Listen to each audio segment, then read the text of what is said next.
Profesora y compañeros, tengan ustedes muy buenas tardes. Somos el grupo 9 de la especialidad Lengua y Literatura. Para ello nos tocó el tema de manifestaciones de los procesos mentales y afectivos. Hola, mi nombre es Jonathan Josué, de la especialidad Lengua y Literatura. Y el día de hoy me tocó hablar sobre la personalidad. Hablar sobre personalidad es un tema muy extenso.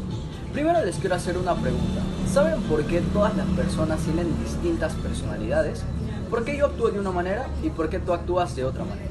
Pues el día de hoy vamos a aprender. Pero primero conozcamos qué es la personalidad. Bueno, los psicólogos describen la personalidad como un patrón único de sentimientos, emociones y conductas que tiene un individuo y persisten a través del tiempo y las situaciones. Es decir, son las diferencias únicas de una persona que la distinguen de los demás. Pero como ya habíamos hablado, ¿cuáles son los factores o qué es lo que influye para que desarrollemos nuestra personalidad?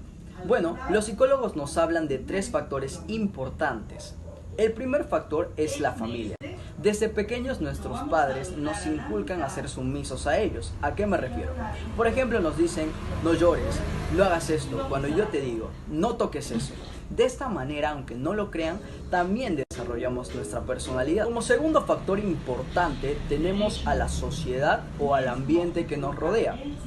Por ejemplo, cuando ya dejamos nuestra casa y empezamos a ir a la escuela, nos empezamos a relacionar con otras personas. Y esto también marca nuestra personalidad o influye en nuestra personalidad. No sé si alguna vez han escuchado, por ejemplo, Jonathan es una persona en su casa, pero fuera de su casa es otra persona. Esto tiene mucho que ver con la influencia del ambiente, porque a veces, como en casa, nos enseñan a ser sumisos a nuestros padres, hacemos lo que no podemos hacer fuera de casa. Y eso también es un factor que influye dentro de nuestra personalidad. Como tercer factor y no menos importante, tenemos las experiencias o situaciones que nos tocan vivir en la vida. Por ejemplo, si sufrimos algún accidente, vamos a tener un poco de temor de volver a manejar moto. Pero poco a poco vamos a irlo superando, pero siempre va a quedar un pequeño temor. Y eso también marca nuestra personalidad. Es por eso que algunos psicólogos dicen que la personalidad es el resultado de la forma en la que aprendemos a pensar de nosotros mismos y nuestras experiencias. Ahora hablemos sobre Sigmund Freud. Este señor es el psicodinámico más importante y el más conocido, por supuesto. Dentro de las teorías psicodinámicas, ¿qué nos dicen? Bueno, estos hablan que la personalidad es producto de fuerzas psicológicas que operan dentro de algún individuo, a menudo fuera de la conciencia. Sigmund Freud tenía una estructura sobre cómo se desarrolla la personalidad.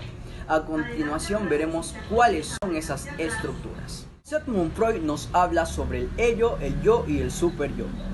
El ello viene a ser el principio de placer de impulsos y deseos sexuales.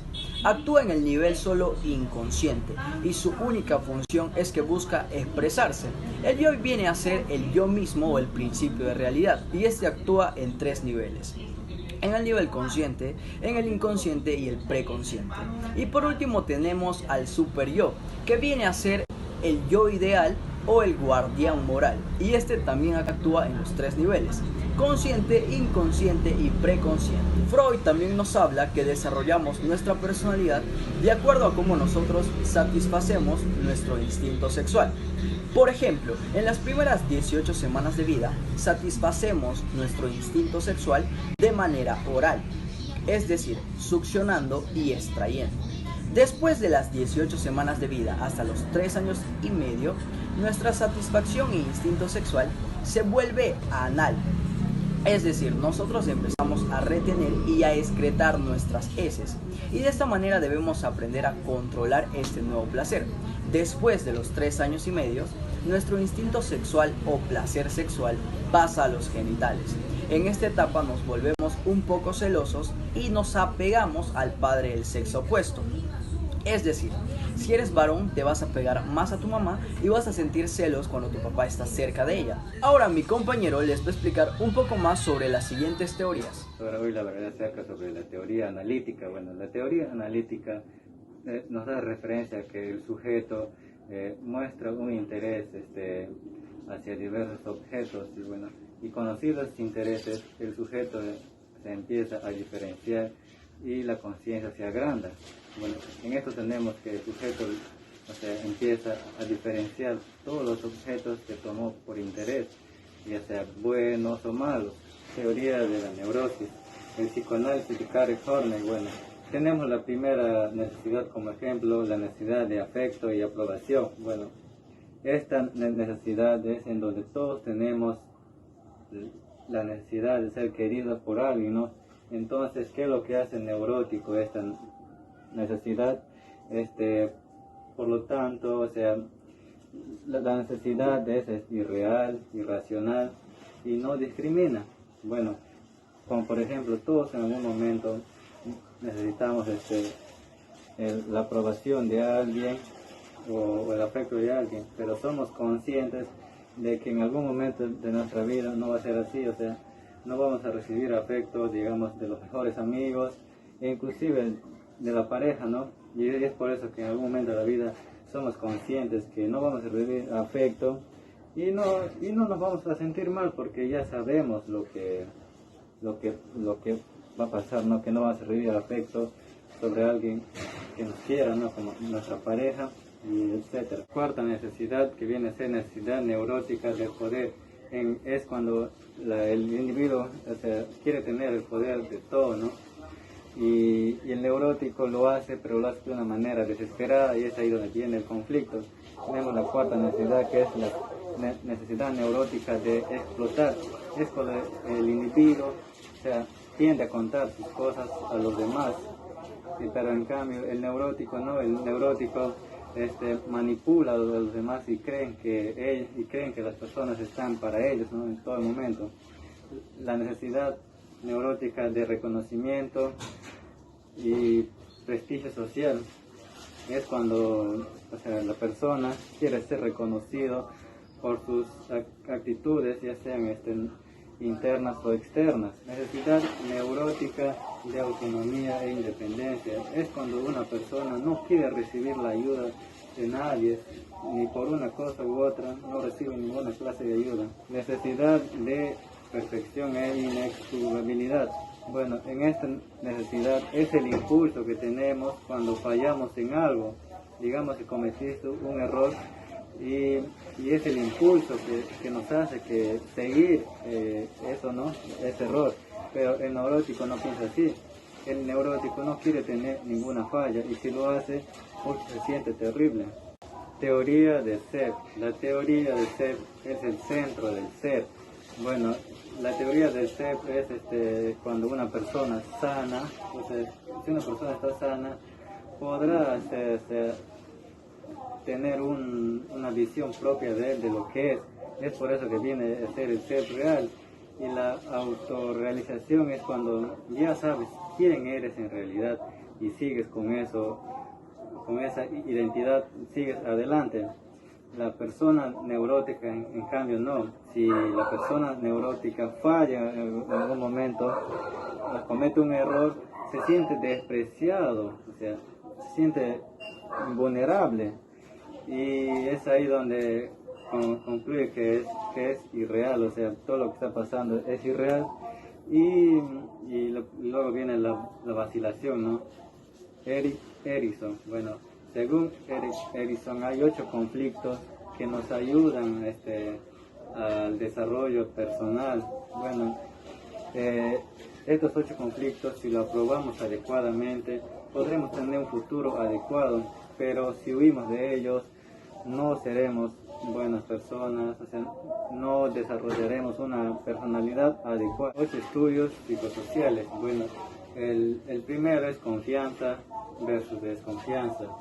Es ahí donde se forma el vínculo entre la madre y el hijo. Autonomía versus vergüenza y duda.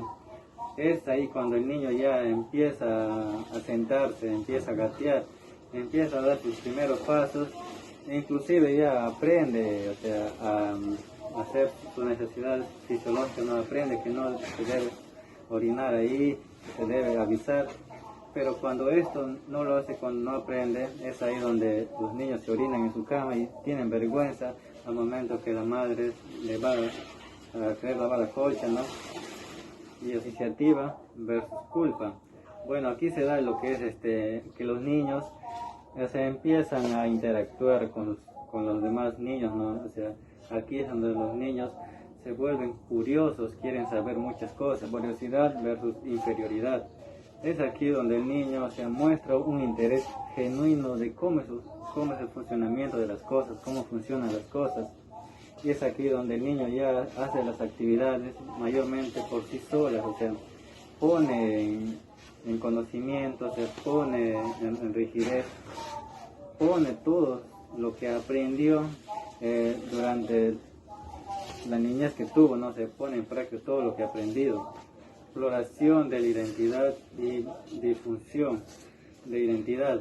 Es aquí donde el adolescente se pregunta ¿quién soy? Es aquí donde el adolescente empieza ya a tomar decisiones por sí solas, empiezan a alejarse más de sus padres y prefieren pasar mucho tiempo con sus amigos. Intimidad frente al aislamiento. Bueno, esta se refiere a que la persona se quiere tener una relación ya estable, se prioriza la relación con una mujer, ¿no? ¿Para qué? Para que se sienta seguro, para que se sienta tranquilo con la persona que está, ¿no? Y si esto no va de acuerdo con lo que la persona quiere, esto puede traer una depresión y es a cabo de una ansiedad. Generatividad frente al estancamiento. Es aquí donde ya la persona quiere pasar tiempo con su familia. Es aquí donde ya la persona equilibra la productividad y el estancamiento. Integridad del yo frente a la desesperación. Es aquí ya cuando ya la persona no es productiva, o si produce lo hace en menos cantidad. Es aquí ya donde la persona ve el fallecimiento de sus amigos, familiares, y él solo espera lo mismo, ¿no? Y es aquí donde se terminan los 8 estudios de Eric Erikson. Buenos días, profesora. Buenos días, compañeros. Le habla la estudiante Quintana Vela Heidi Nicole. El tema a tratar es teoría humanista de la personalidad. Uno de los más destacados teóricos humanistas es Carl Rogers. Ya que nadie más sabe cómo percibimos, nosotros somos los más expertos en nosotros mismos. La teoría humanista de Carl Rogers enfatiza la importancia de la tendencia hacia la autorrealización en la formación del autoconcepto. Es por eso que identifica al autoconcepto como el marco sobre el cual se va a desarrollar la personalidad. Afirmaba que tanto los hombres como las mujeres desarrollamos nuestra personalidad basándonos en metas positivas. Por tanto, todo organismo nace con ciertas habilidades y potencialidades innatas. Es decir, el ser humano es una especie de proyecto genético al que se le agrega sustancia a medida que la vida progresa. A este impulso biológico él le denomina tendencia a la realización. Los seres humanos también formamos imágenes de sí mismas o autoconcepto, así como también tratamos de realizar nuestro potencial biológico innato, así como también intentamos hacer realidad nuestro autoconcepto, nuestro sentido consciente de quiénes somos y qué deseamos hacer. A este esfuerzo él le denomina tendencia a la autorrealización. Un ejemplo claro de esa tendencia es, yo me considero una estudiante responsable, participativa, por tanto voy a hacer todo lo que está a mi alcance para estar a la altura de dicha imagen. Es importante saber diferenciar estos dos términos que son el autoconcepto y el autoestima. El autoconcepto hace referencia a la descripción que una persona realiza de sí misma, pero a través del uso de adjetivos y reflexiones que remiten a sus capacidades, virtudes, sus talentos. Es decir, son todas aquellas matices que una persona identifica como propias de sí misma. Por tanto, el término autoconcepto es la imagen que tenemos de nosotros mismos, mientras que la autoestima ya se remite al punto de vista afectivo y emocional.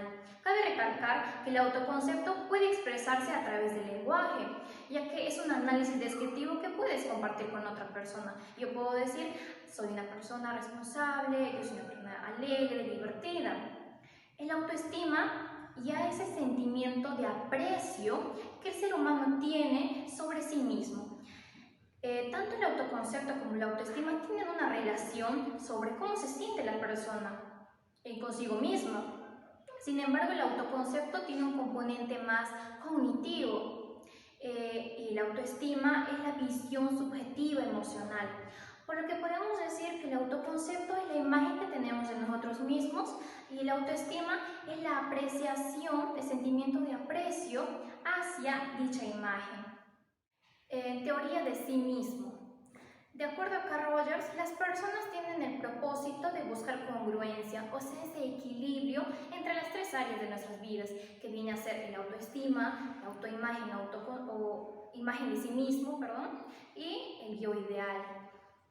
Por lo que él dice, el ser humano quiere sentir, experimentar, comportarse de formas que son consistentes con la autoimagen. Cuanto más cercanas están la autoimagen y el yo ideal, más consistentes y congruentes son las personas y más valor creen que tienen.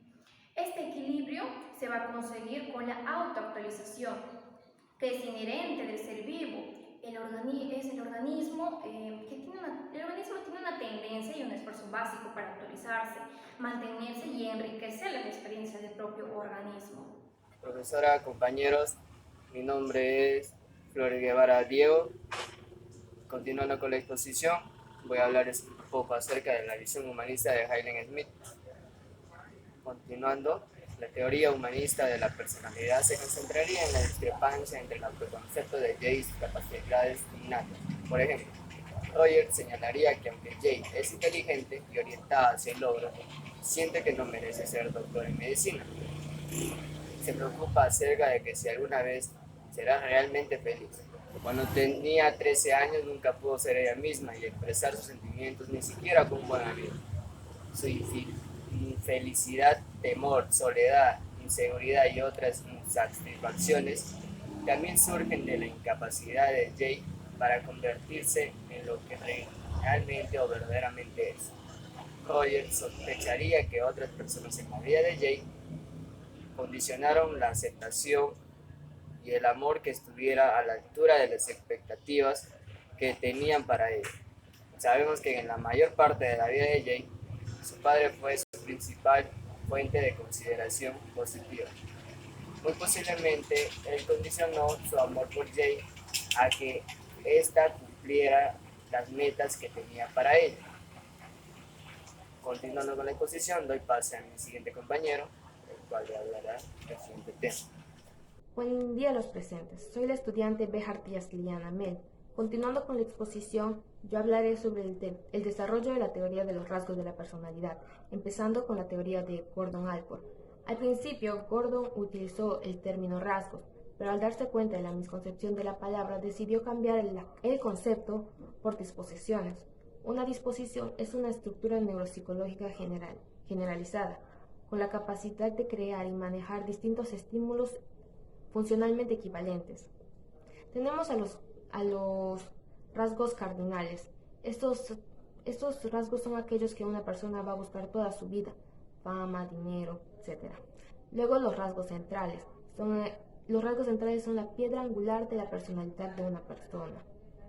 Luego tenemos a los rasgos secundarios. Son aquellos rasgos no tan obvios o generales. Pueden ser preferencias, actitudes o rasgos secundarios. Luego tenemos los 16 tipos de personalidad de Raymond Cattell. Existen 5 formas del 16PF. Estas tienen los mismos factores, son examinadas de la misma manera y nos van a dar la misma información. Sin embargo, la diferencia está en que el resultado va a variar de acuerdo a las diversas circunstancias en las que se encuentra el examinador y la persona que está tomando la prueba al momento de ser administrada. El puntaje se va a basar en cuán alto, 8, 9 o 10, o cuán bajo, 1, 2 o 3, es el resultado obtenido. El factor A nos va a hablar sobre el carácter gregario del individuo. Nos va a decir que las personas con altas puntuaciones son personas con más con mayor disposición al afecto, mientras que las personas con bajas puntuaciones son las personas más reservadas que prefieren estar en su propia burbuja a estar con otras personas. El factor B mide la inteligencia de acuerdo al predominio del pensamiento abstracto concreto. Personas con altas puntuaciones muestran un predominio del pensamiento abstracto. Personas con facilidad de analizar y comprender conceptos que se les presenten. Y las personas con bajas puntuaciones muestran un predominio del pensamiento concreto. No van a tener una fácil comprensión de los conceptos que se les presenten. Son consideradas lentas. El factor C nos va a hablar de la estabilidad emocional y cómo una persona se adapta al ambiente en el que se encuentra. Personas con altas puntuaciones son aquellas consideradas estables emocionalmente, personas muy realistas y con una gran fortaleza del ego. Y las personas con bajas puntuaciones son aquellas que se frustran rápidamente bajo pequeñas circunstancias no satisfactorias. El factor E mide el grado de control de una persona en contextos sociales, es decir, personas con altas puntuaciones son los conocidos dominantes, personas que les agrada estar en situaciones de poder, mientras que las personas con bajas puntuaciones son más sumisas, personas que les agrada complacer a los demás. El factor F nos habla del entusiasmo evidente de una persona en contextos sociales con los demás. Personas con altas puntuaciones son personas muy entusiastas, alegres y abiertas, y personas con bajas puntuaciones son personas más reservadas, sorbias y taciturnas. El factor G, la lealtad grupal. Estructuralmente explora el superego según descrito por Freud. Personas con altas puntuaciones son personas muy moralistas y tradicionales, que van a vivir de acuerdo a las reglas impuestas. Por otro lado, las personas con bajas puntuaciones es un indicador que estas personas van a vivir con una serie de valores distintos a los que la sociedad nos ha impuesto. El factor H mide la reactividad del sistema nervioso de acuerdo a un dominio del sistema parasimpático o simpático. Personas con altas puntuaciones muestran un dominio del sistema simpático. Son personas que no se estresan con facilidad y les gusta vivir el momento. Y personas con bajas puntuaciones muestran un dominio del sistema simpático. Personas que tienden a reaccionar de manera exagerada, prefieren limitarse a lo seguro. El factor I se usa para medir el predominio de los sentimientos o el pensamiento racional en la toma de decisiones de las personas en su día a día. Personas con altas puntuaciones muestran un dominio de los sentimientos para tomar decisiones, mientras que personas con bajas puntuaciones muestran un dominio del pensamiento lógico. Son personas más razonales y más directas, por así decirlo. El factor L explora la identidad social del individuo, cuánto una persona se siente conectado con la raza humana. Personas con altas puntuaciones son personas que tienen unas barreras personales muy marcadas, usualmente se desconectan demasiado con la sociedad que les rodea. Y personas con bajas puntuaciones son aquellos que suelen sentirse uno con los demás. No tienen las barreras personales muy marcadas y sí se sienten uno con su sociedad. El factor M nos habla de que el ser humano puede percibir el mundo de dos maneras. La primera, que sería del contacto directo de los sentidos con el ambiente, y la segunda nos va a hablar de una conexión subliminal de pensamientos y especulaciones. Personas con altas puntuaciones tienen una vida interna muy intensa, están sumergidas en su pensamiento. Y las personas con bajas puntuaciones son aquellas que se van a limitar a lo real, lo concreto y pues a lo que pueden ver, tocar con sus sentidos. El factor N nos habla de cuánto una persona se oculta. Es decir, personas con altas puntuaciones en este factor nos muestran características de ser muy calculadoras y frías, conscientes socialmente, mientras que personas con bajas puntuaciones son personas que son muy genuinas, abiertas y pues muy directas con los demás en sus relaciones.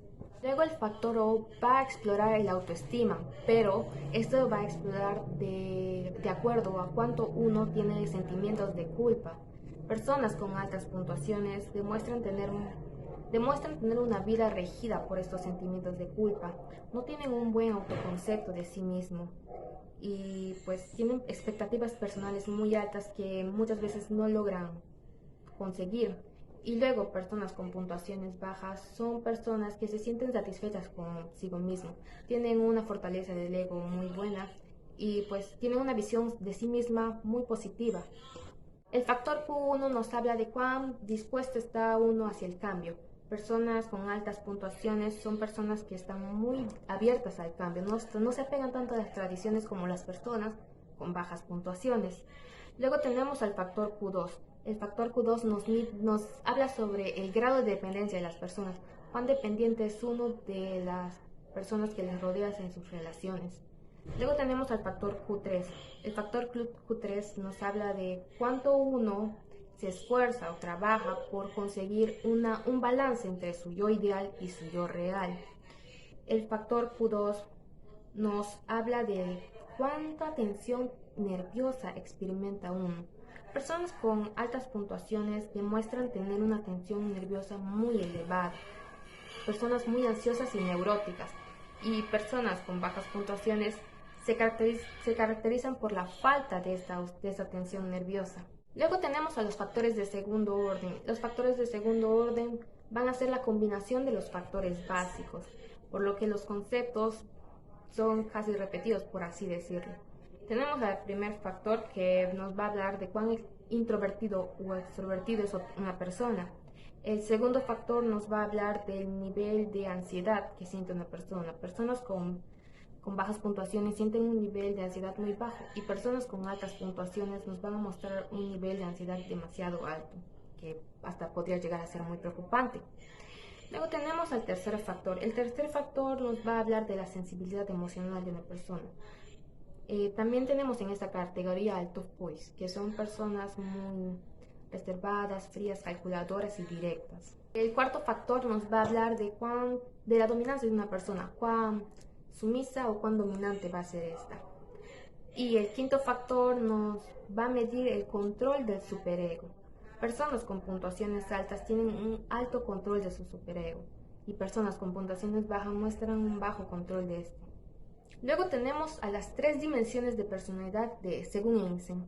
La primera dimensión nos va a hablar de la introversión y la extroversión, siendo el sujeto introvertido el sujeto neurótico con tendencia a ansiedad y depresión, y el sujeto extrovertido el sujeto que tiene una tendencia a una conversión histérica. La segunda dimensión nos va a hablar del neurotismo. Einstein nos pone esto. Tenemos dos polos, que sería el neurotismo y la normalidad, en el que el neurotismo, una persona con este factor, va a mostrar una falta de control de sus impulsos, emociones en general.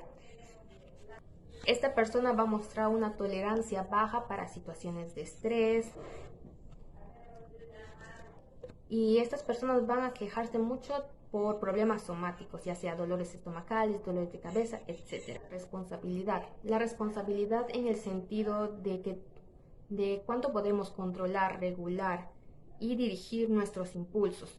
No es que los impulsos sean necesariamente malos, pero sin embargo hay algunos que son dañinos para nosotros y para las personas que nos rodean. Luego nos habla de la extraversión. Personas con altos puntajes en este factor nos van a tender a buscar la estimulación social y crear vínculos sociales con otras personas.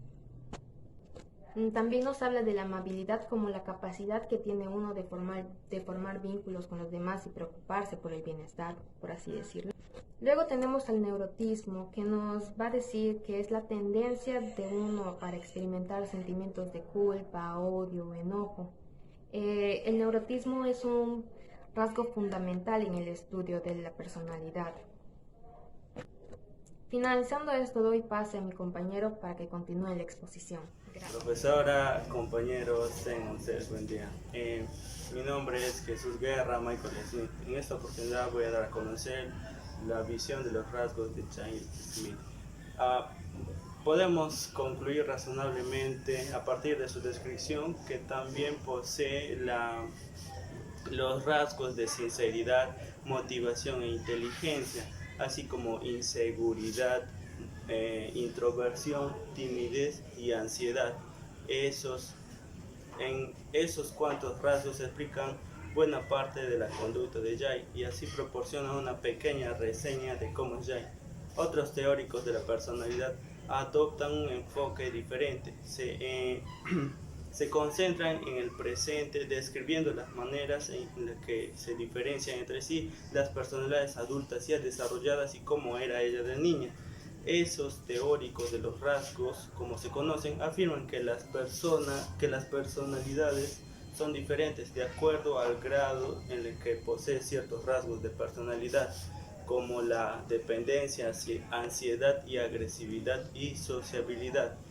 Y en cuanto a lo que ella desarrolló la agresividad con los novios, se puede dar a que ella en su familia, cuando ella veía que había ciertos conflictos en su familia y se arreglaban de esos modos, por eso es que ella desarrolla esa personalidad de ser agresiva con los novios. Podemos concluir de todo lo dicho que inferimos un rasgos a partir de la forma en cómo se comporta una persona y de acuerdo a la niñez, y si eso no va cambiando se la refleja a lo largo del tiempo. Si alguien, por ejemplo, si alguien organiza fiestas constantemente, recorre grandes distancias para hacer amigos y viaja en grupo, podemos concluir que con seguridad que esa persona posee un alto grado de sociabilidad. Eso sería todo, profesora. Gracias, doy pase a mi compañera. Continuando con la exposición, el tema a tratar es de teoría del cognitivismo social. La que le debe explicar es la alumna Yawarjani Chávez Brisa Paulina de la especialidad de Lengua y Literatura. Como bien sabemos, el cognitivismo social se define como la integración de procesos mentales que nos permiten la interacción entre sujetos, incluyendo fenómenos como el de la percepción social y la teoría de la mente. Para los modelos actuales, el cerebro humano opera con un sistema de interferencia probabilística, jerárquicamente organizado para anticipar de manera constante los posibles estímulos que recibirá e inferir los posibles causas del subyacente. El principal producto de la cognición social sería la generación de predicciones con el objetivo de disminuir la diferencia entre las entradas predichas y las reales. Continuando con las expectativas, Ventura y Rotter, dos de los más grandes destacados teóricos del aprendizaje del cognitivismo social, han tratado de combinar variables personales como las expectativas con variables situacionales en un esfuerzo para entender la complejidad de la conducta humana. Las expectativas generales o estilos explicativos como el optimista o el pesimismo tienen un objeto significativo sobre la conducta. Algunas investigaciones demuestran que ya a una edad tan temprana como los 8 años, los niños desarrollan un estilo explicativo habitual. Por ejemplo, en un estudio se aplicó y se pidió a los niños de tercer grado que leyeran descripciones de 12 eventos buenos y de 12 malos, y que luego explicaran las razones por qué sucedieron tales eventos. Sus puntuaciones reflejaban su grado de pesimista y optimismo. Los pesimistas tendían a creer que los eventos negativos se debían a las características personales que no se podían cambiar. En cambio, los optimistas consideraban que los eventos negativos eran incidentes desafortunados que se podían remediar. También se encontró que los niños con un estilo de pesimistas eran más propensos a la depresión y a tener un peor desempeño en las pruebas del aprovechamiento. Continuando con la autoeficacia. La autoeficacia, o también llamada percepción de la eficacia, es la confianza en la propia capacidad para lograr los resultados pretendidos. Los psicólogos han estudiado la autoeficacia desde varias perspectivas.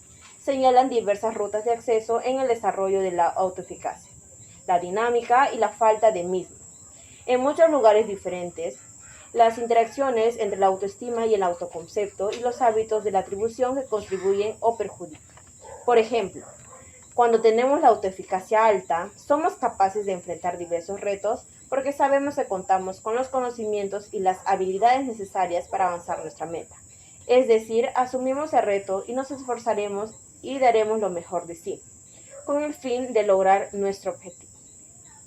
En cambio, si tenemos una autoeficacia baja, es cuando una persona se pone muy nerviosa antes de hablar en público. Es porque esa persona no tiene confianza en sí misma. Continuando con el locus de control. El locus de control es un tópico ampliamente usado en la psicología y afecta del punto de vista de un individuo, de tal manera que éste tiene que interactuar con el entorno. Rother en 1966 propuso el locus de control como un rasgo de personalidad en su teoría del aprendizaje social. En este caso encontraremos dos tipos, el locus interno y el locus externo. El locus interno siempre atribuirá en nuestra felicidad, porque cuando una persona quiere ser feliz, trabajará para conseguirlo. En cambio, cuando una persona tiene el locus de control externo, siempre dirá que la suerte no está de su lado o antes de hacer algo dirá cruzaremos los dedos para que nos vaya bien en ese tal acontecimiento. Como vemos, esas personas tienden a ser pesimistas. Profesora, compañeros, tengan cada uno de ustedes muy buenos días. La que les habla es la alumna Hinojosa Gómez de Iguirus. Hoy en día voy a darles a conocer 3 puntos importantes que también están dentro del tema central, las cuales son expectativas, autoeficacia y locus de control. Expectativas. ¿Qué definimos por expectativas? Se define como la creencia que tiene una persona acerca de que su respuesta influirá o no influirá en la consecución de un esfuerzo. También son aquellas suposiciones que nos planteamos acerca de cómo deberían de salir las cosas o también de cómo algo o alguien debería de funcionar. Prosiguiendo con la exposición, voy a darles a conocer diferentes ejemplos de cada uno de estos puntos. Expectativas. Bandura y Julián Rother son los más grandes teóricos en el aprendizaje cognitivo social. Algunas investigaciones demuestran que ya a una edad tan temprana como los 8 años, los niños han desarrollado un estilo explicativo habitual. Prosiguiendo, voy a darles a conocer un ejemplito. En un estudio se pidió a alumnos de 3er grado que leyeran descripciones de 2 eventos buenos y 2 eventos malos, y que luego explicaran las razones por las que sucedieron tales eventos. Sus puntuaciones reflejaban su grado de pesimismo y optimismo. Los pesimistas tendían a creer que los eventos negativos se debían a características personales que no podían cambiar, mientras los optimistas consideraban que los eventos negativos eran accidentes desafortunados que podrían remediar. Por parte de los pesimistas se dice que tienen características que ellos no pueden cambiar y es eso lo que no les mantiene ser mejores y que no buscan una solución. Mientras los optimistas son personas divertidas, alegres, con ganas de superación y nunca se rinden, así se hayan equivocado, siempre buscan la manera de salir adelante. La autoeficacia, ¿qué podemos entender? Bueno, en pocos ejemplos, ¿qué puedo hacer yo para lograr un objetivo o una meta? En primer lugar, poner empeño en lo que estoy haciendo, estudiar a conciencia, ser puntual, ser responsable, poner mis puntos de vista en clase y así aprender mis compañeros y al mismo tiempo yo. Y también ser ordenada y tener una alimentación. ¿Por qué se dice que debemos de tener una buena alimentación? Muy bien sabemos nosotros que de qué sirve si no nos alimentamos bien, si mañana más tarde, cuando seamos profesionales, no vamos a durar demasiado. ¿De qué sirve que no hayamos estudiado mucho, que nos hayamos preparado para ser alguien en la vida cuando nuestra vida es corta?